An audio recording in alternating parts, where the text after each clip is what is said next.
Aaron Rodgers was on the Pat McAfee show today and talked about how he is going on a total darkness retreat for 4 days. There'll be no light. He's going to be served through a little, like a hole in the wall food, but he's going to be alone. And he's able to leave at any point, but says he's going to do the full 4 days, and he will decide his NFL future after that. Is this some of the weirdest, craziest things you've heard of? Absolutely not. This is very normal. I know exactly what he's doing and where he's going. He is going to a Las Vegas casino where we've been before, and it's pitch black, it's darkness. He's probably going to, place a few bets here and there. And yeah, he'll be just fine. It'll be his casino of choice, I'm sure. The way he kind of described it was that it was a completely dark, empty room and just a sliver of light peeking in. And I kind of thought, that's kind of like his trophy case over the years, right? Dark, empty, probably dusty, not a lot there, and a lot of space for more championships that never came. No, but in all seriousness, I heard this. I thought it was interesting. I think he's definitely going through his own spiritual journey in his life, especially over the last few seasons. It seems like he's done a lot of mental growth. So I'm going to applaud him on that. If it works for him, that's amazing. And I'm excited to see if the darkness in the room is going to translate to him coming to the silver and black here in the offseason. Wow, yes, the black hole, right? Absolutely. I'm glad you picked up on that. Yeah, man. I mean, the thing is with Rodgers, right? Ever since I found out him and I have the same zodiac sign, which is essentially like a 1 month duration of where you're born, I don't know. I kind of starting to like Rodgers a little bit more, right? So him and I think we have a few days apart between our birthdays. And I don't know, man. Rodgers kind of beats to his own drum, and I respect it. I like it. I mean, it doesn't, He's Rodgers. That's who he is, right? He's at least being true to himself.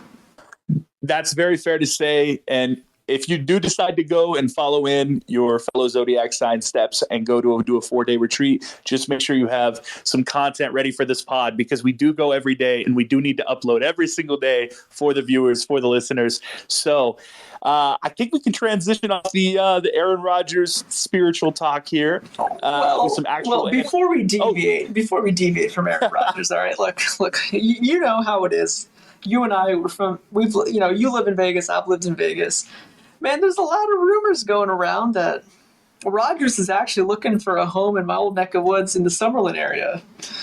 You think that's true, man? Do we know any Vegas realtors we could reach out to? We may just have to reach out and find out, because that's the same rumors I've heard kind of broke over the last couple of days, that he's found a spot in Summerlin. I don't know 100% if that's true. Don't know if the deal's done. Gagan, you actually sent me some interesting stuff before we went live. I think you were looking at the betting odds, if I'm not mistaken, on where Rodgers is going to play next. And is it just like an absolute betting lock that it is Vegas? Look. Again, I did see that. I think it was minus 400 now that it's Vegas, right? So for those, that means you have to place $400 down to win 100. I think at this point, the pure value play might be staying in Green Bay, because this happened last year, and that's a plus $600 payout right now. So throw 100 to win 600 if he somehow stays in Green Bay. I guess my only thought on that, other than that being absolutely shocking that it's that massive of a favorite, would be, do you get your money back if he decides to retire? Because that'd be like me hedging my bet there. If there's a retirement option, this guy's going to go into a 4-day spiritual retreat. I have no idea what he's going to come out thinking, man. He may just stay there. We don't know. So yeah, I need to know with my quarterback here if he's even going to come back. Yeah, again, I'm sure there is probably some book that's putting that out there that'll give you your money back. They'll probably call it a push.